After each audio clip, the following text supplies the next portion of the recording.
Welcome to the Pain-Free Athlete Podcast. I'm your host, Dana Jones. I am a certified personal trainer, and I'm here to help you achieve your fitness goals without pain. In each episode, I'll share tips and strategies that will help you stay safe and pain-free while you're working out. I'll also interview experts in the field of fitness and pain management. So if you're ready to learn how to stay active and pain-free, then subscribe to the Pain-Free Athlete Podcast today.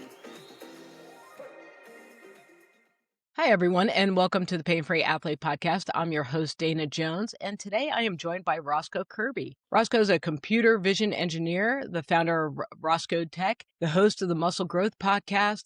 He's also a provincial athlete in tennis and squash and has been lifting for over 12 years. He built Reps with Roscoe around the principles that actually work over years, not just gimmicks. Roscoe, welcome to the show.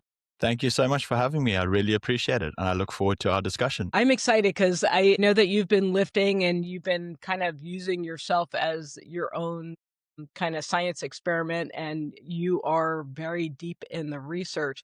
What made you start this and get interested in how the body performs? Exactly. So I am doing an experiment of N=1, obviously on myself. And what got me into it originally, I've always been an avid sportsman. I've played tennis since the age of 4. And what happened was in 2019, I suffered a really bad injury. And were a lot of complications in my lower back from that injury. It was actually a squatting injury from the gym. I was in the high performance tennis team. We had a top rugby coach. I was in the tennis team, but we had a top rugby coach who was teaching us how to train. And he wasn't a tennis expert. And so he tried to train us like the rugby guys. And partly because of that, and partly because he didn't take into account our own biomechanics, he just kind of gave us a cookie cutter workout and taught us this is how you squat. And we followed the likes of Squat University and places like that where they have one thing, one size fits all. That's not really the right approach. However, I was following it to the T. And what happened was on a set of squats, I went down on my 5th rep of a 6-rep set and something went funky in my lower back. And I felt it and I was like, oof, that doesn't feel good. But, I've just taken my pre-workout. It's just one more rep. Let's just try. And maybe on the last rep, things will like realign, and it'll all be fine. Anyway, that was a mistake. So I go down again in the hole and I feel everything's just crunching and it's all a really bad situation. All the adrenaline goes onto me and I actually thrust the weight over my head and I cripple down to the floor and I'm hunched over, sweating in a really bad state, in lots of pain. I managed to pull myself up the banister and down the banister. Reception takes one look at me and they say, "Can I call you an ambulance?" And there I am, sweating, hunched over in a really bad state. But luckily I called my dad and he was with a doctor. I got prescriptions for anti-inflammatories as well as painkillers. But it was at that moment that I realized that I really wanted to get stronger and make sure that injuries like that didn't happen again. Unfortunately, a lot of the doctors at the time were telling me, don't work out, don't train, don't gym. Squatting is bad, deadlifting is bad. One of my friends' dad is a top chiropractor. He also said, don't squat, don't deadlift. But I was looking at other guys that were super strong, that were athletic, and other doctors that were more into the modern medicine and preventative and evidence-based stuff. And they were all saying the opposite, the likes of Dr. Von der Wright and people that are into the longevity side of things. They're all saying, actually, you need to lift, you need to work hard, and you need to train your muscles. It helps so many things from your brain to your muscles, to your ligaments, to your bones. And I took that approach rather because I was bedridden for several weeks. I missed the InterVarsity tennis championships, which was really disappointing, but it did get me on the journey of trying to build my body and not make it bulletproof, but as close to bulletproof as possible in terms of resistance to injury. And that's how I got into the whole training philosophy and trying to make my body as strong as possible. So I'm now chasing a 300 kilogram deadlift after being bedridden, not able to lift anything, let alone like the bar was the starting point. Wow. That's crazy. That is... Yeah, I can't even imagine. You talked about philosophies and seeing the differences. Because as a trainer, I've been training for a long time. And I say officially I've been a trainer for the last 15 years or so, because that's how long I've actually been doing it as a business. But in college, I was a trainer. So we're talking probably 30, 40, close to 40 years. Yeah. Because I started training around 17, I would train people at a local gym. And I know that the philosophy has changed because there was that I don't know, I want to say stiffness in how I think only Americans were training this way, which is really keeping that spine aligned and not showing any flexibility in the spine. Do you have some idea or, I mean, share your experience about that kind of philosophy? I have a lot of experience with the spine, having had that particular injury and several other spine and back related injuries. So Squat University is also a big proponent of this. By the way, I don't like them, just to get that out there. Not Okay. because not because of any particular reason, but there's a doctor that they associate very strongly with, Dr. Stuart McGill. He is supposedly one of the best doctors in the world on the spine, and he has published a lot of research, which is fantastic, and I love that aspect about him. However, some of the studies that he was at the forefront of, for example, is called, I don't know what it's actually called, but it's known as the Dead Pig Study. And that's also why Squat University is known as Dead Pig University, because they, as I said, they have a very strong association with Dr. Stuart McGill. And he basically did a study, and I know it's going to sound insane, but what they did in the study was they took dead pigs and they bent their spine up and down many, many, many times. I think 10,000 plus times. And what happened to the spines? They broke. And because of that, they extrapolated that, okay, therefore spines have a set number of times that they can bend. Therefore, humans should not bend their spine, because if we keep bending our spines, they are going to reach that threshold and break. There's a lot of issues with taking pig spines, since they're not human, and extrapolating directly to humans. However, that was the leap that was made in those studies. And because of that, what Dr. Stuart McGill and Squat University propose, and they have a massive platform and massive following, so they've done incredibly well. And I like that they do encourage people to work out and train, and that's a fantastic part of what they do. However, the not so fantastic part is that they encourage you to always have a stiff spine, one that is straight, one that doesn't bend. However, people are not pigs, and our spine is amazing. Our back is one of the strongest body parts that we have. It's really incredible, and it is actually designed to bend, and it is designed to rotate and move. And I truly believe that movement is medicine. And all the longevity experts, all of the top athletes, if you look at any martial artists, Brazilian jiu-jitsu, all these guys, they're moving their spine a lot, because it's part of the sport. In any sport, actually, your spine is not straight. When the best deadlifters in the world deadlift, their spine is absolutely not straight. They do something called a thoracic spine, and that's actually the strongest position that your spine can be in. And it's absolutely not straight. If you look at the anatomy of a skeleton, it's not straight. So telling people that they have to have their spine straight when they're doing a deadlift is going to cause them an injury, potentially, if they overload the spine. And don't get me wrong, deadlifting, squatting, bench pressing, my favorite lifts, are dangerous if you're going heavy. Any lift going heavy enough will be dangerous. But that's why you have to do it with good technique.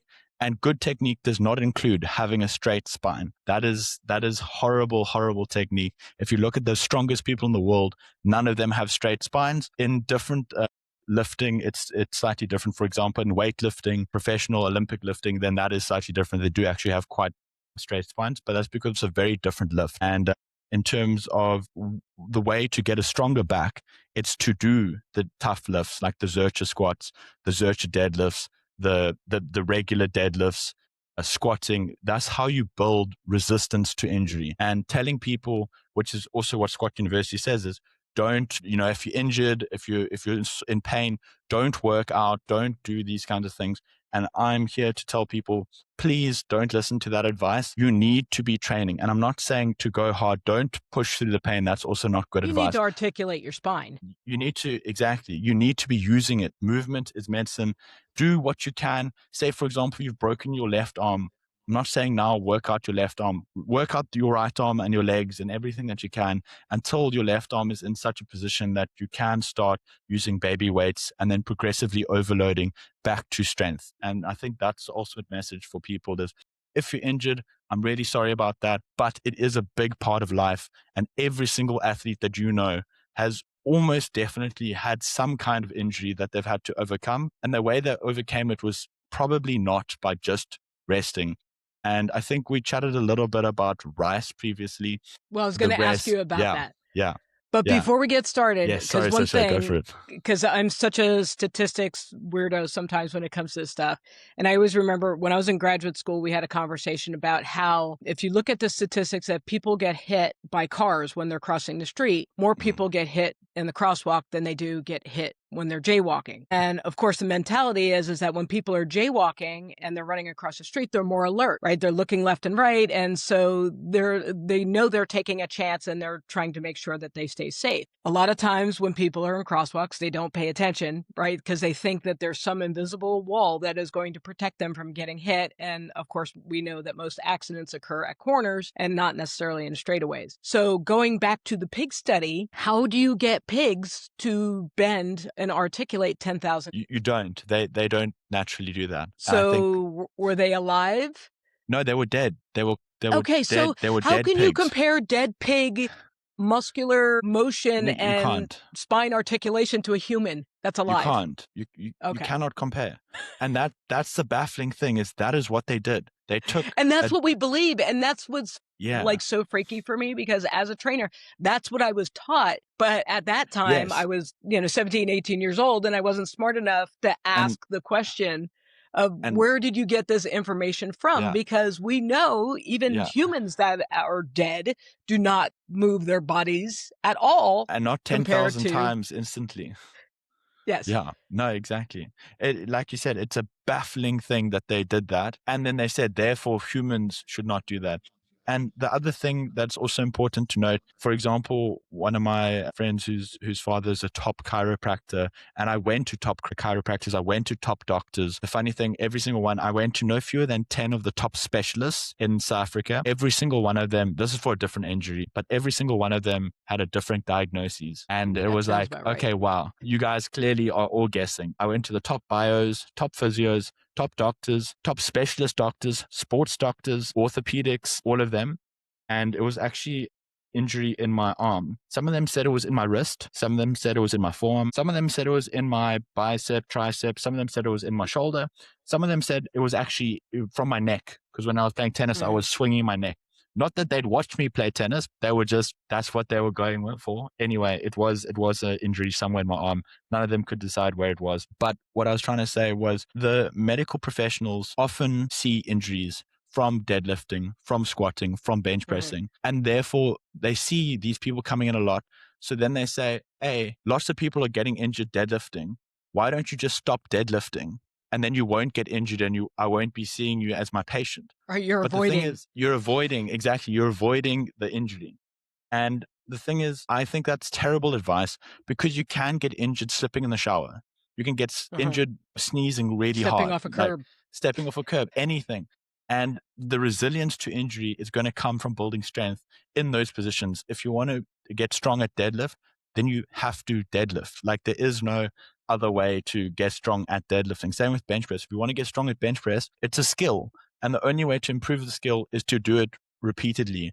And yes, you might get injured, but like that's probably a load problem, or maybe that day you hadn't eaten properly, you were fatigued. And yes, mistakes will happen, but that's also why load management is so important. Yeah. So, all right, now I want to shift back. We were talking about recovery because, again, another kind of mystical concept that I've been raised on is rice, Oh, right? And you have some opinions on it, and there's mm, been some studies. So, if you could share that, that would be great. absolutely. So even when I had my injuries in 2019 and onwards, these top doctors who were taught this in their medical studies told me rice, rest, ice, compression, elevation. And this came from about the 1970s, I believe, or 1980s potentially.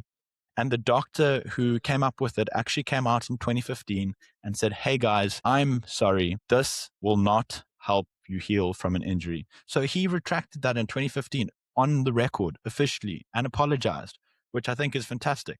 It took a And bit everybody long ignored him. and everyone ignored him. And because no one, it's already in the textbooks, it's already been printed, they already learned it when they Yeah. studied. It's in the handouts that they It's give in you the at the handouts.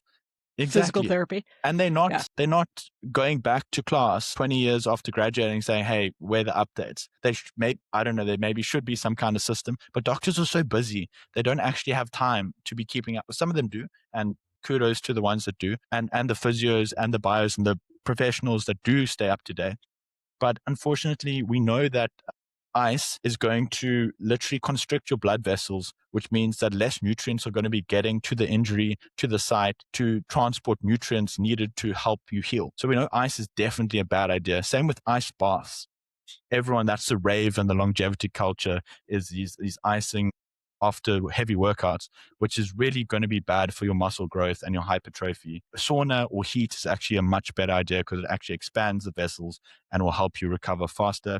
If you're doing it for the mental aspects, that's different, but don't do it after training within 6 hours if you can. So that's on the ice. And then the rest part, that's exactly what all the doctors told me. Rest your arm until it's better. It's never going to get strong and better without training, without resistance training and doing the things that you got injured doing.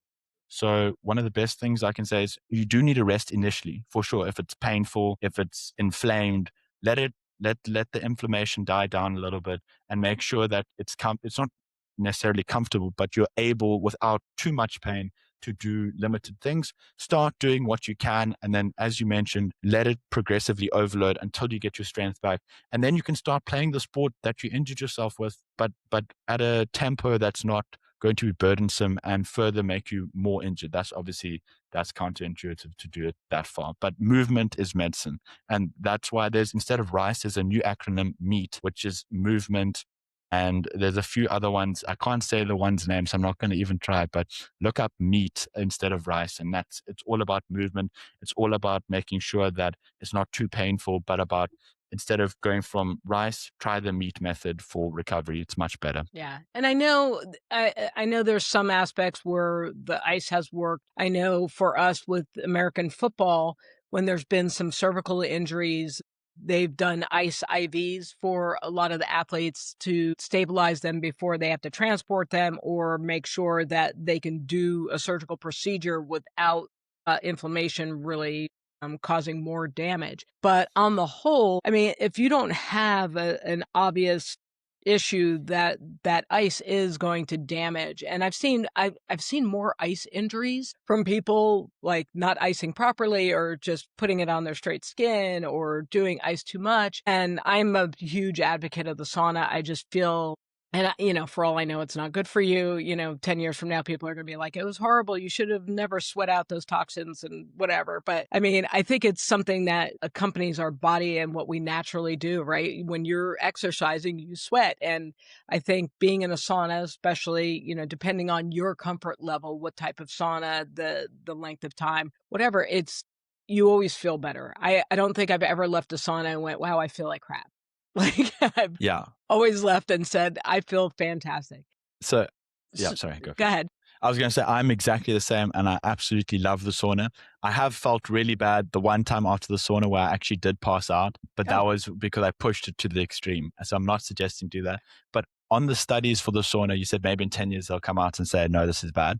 The studies currently are showing that if you sauna 5 times a week, which is a lot, that I understand that's a lot, and for 20 minutes at a time, that's also quite long. You can literally reduce your overall chance of death by above, I think 50% was what the stat said. So it's so good that it can literally decrease your all-cause mortality rate by 50%, which is, that's an incredible statistic. Yeah. One that I hope I'm not butchering. And you can get them everywhere now. I mean, if it's, I mean, they're not fantastic, and you're going to get what you pay for if you're buying the crappy ones. The Temu one. Yeah, the Temu or the Amazon ones, for $100.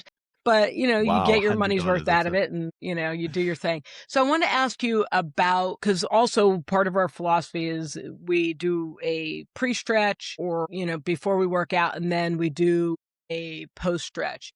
And I wanted to kind of see, what are your feelings around that kind of preparation and also part of your recovery from the workout?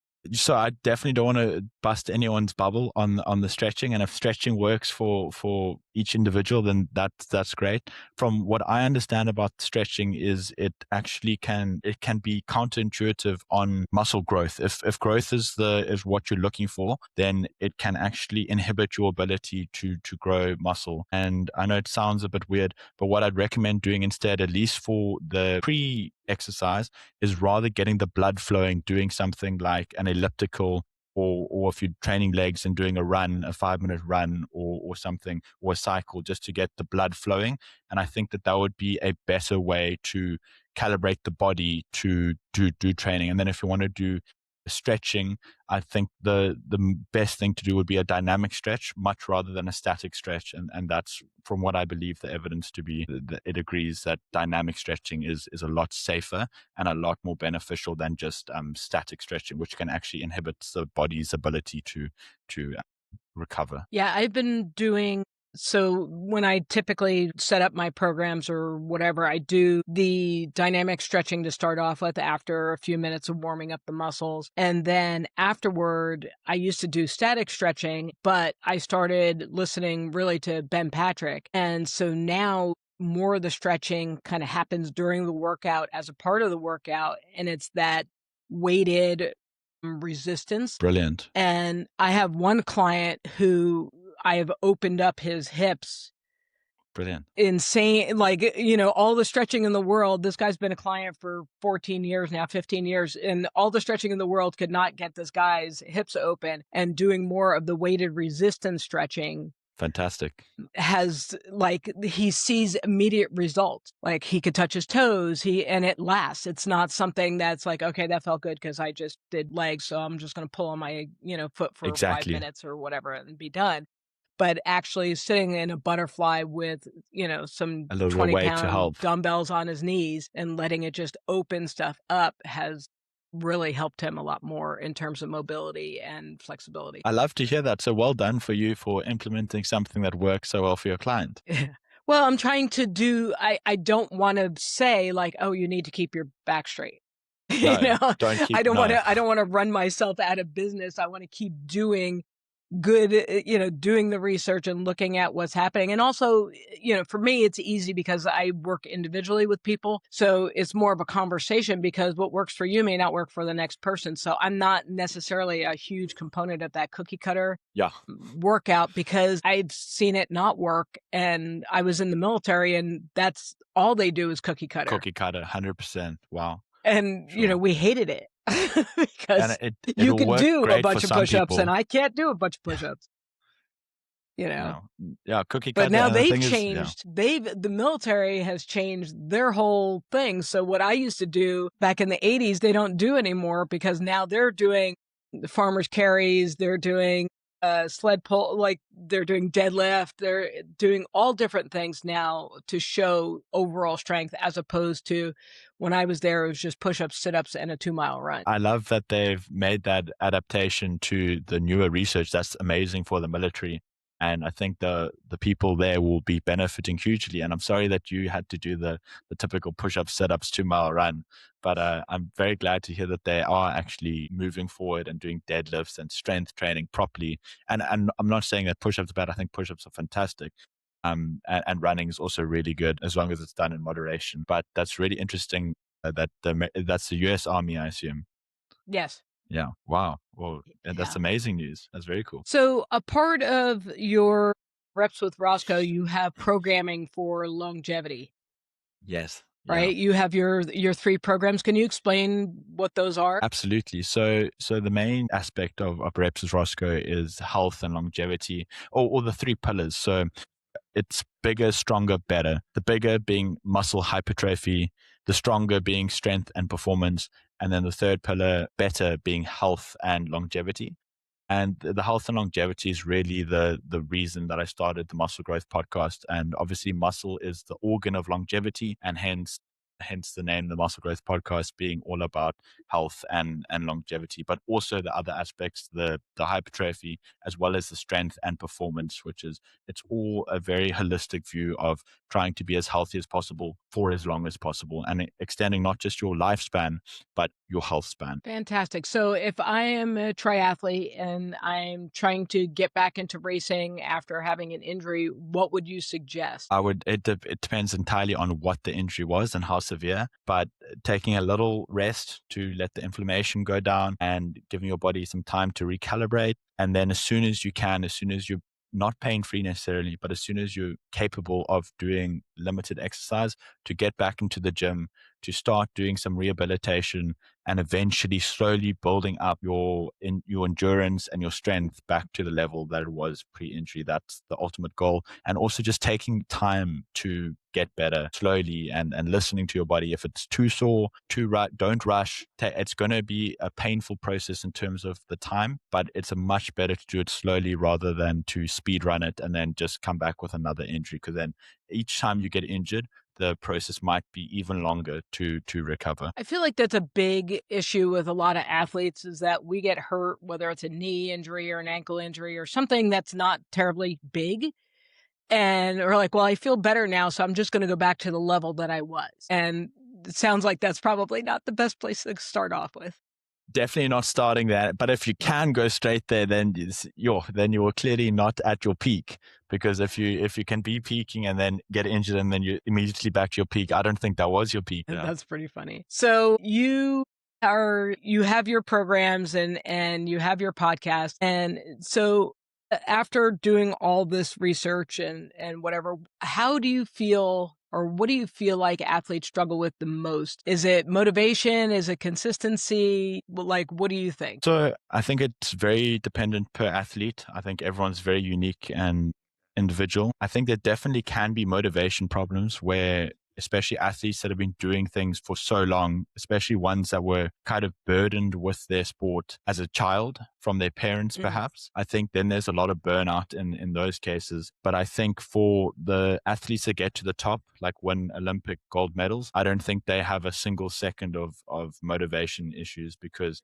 they have one thing keeping them going and one reason to really live. And I know that sounds hectic, but to get to be the best in the world, I think the driving factor for your life is going to be achieving the pinnacle of human execution, which is getting a gold medal at an Olympic Games kind of event or world record or something like that.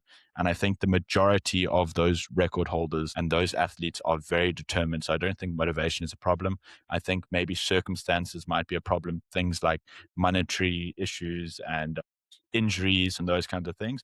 And I think then that can also lead to burnout and athletes not reaching their highest levels. But the ones that do, look at Nadal, for example, I just watched his documentary. He went through lots and lots of injuries and lots of times where the doctors told him he's never going to play tennis. He's done for. And I think he pushed himself an additional 10 to 15 years, which is incredible, and won 24, I think, Grand Slams or 20 or 24, I can't remember, but an insane amount of Grand Slams and the most ever Roland Garroses. So an absolute standout athlete in Nadal and the other two big ones. Well, it's funny because right now what I've noticed is there's been a trend of these athletes starting off, like you said, were kind of like their parents assigned them their sport, whatever it may be. So they're hitting their peak around 16, 17 years old. And then you're seeing a fall off where they're burned out, they're tired, they're injured or whatever it may be. And they have to take 2 or 3 years off. And then the natural drive comes back. And I saw that with Naomi Osaka, who got deeper into the Wimbledon than she's been. We've seen it with Chloe Kim, who's a snowboarder. Same thing. She was doing great, and then she had to take some time off because she needed a break. Simone Biles. Sorry, I'm only naming female athletes because that's kind of who I follow.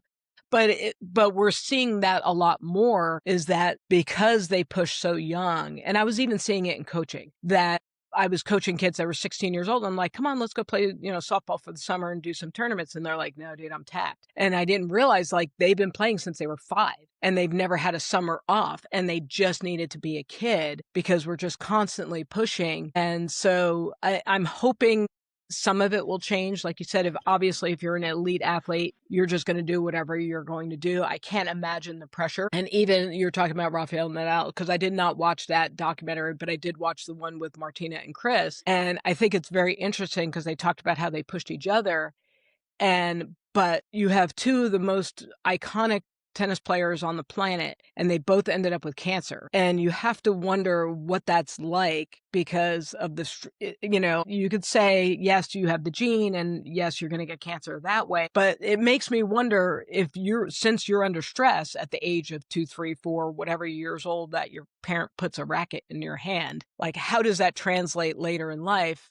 are you getting sick because of stress that a 4-year-old shouldn't have on them? Quite possibly, and we know that having high cortisol and chronic stress is a very bad thing for humans, and it might be very carcinogenic and cancer causing to be under such stress for such long periods.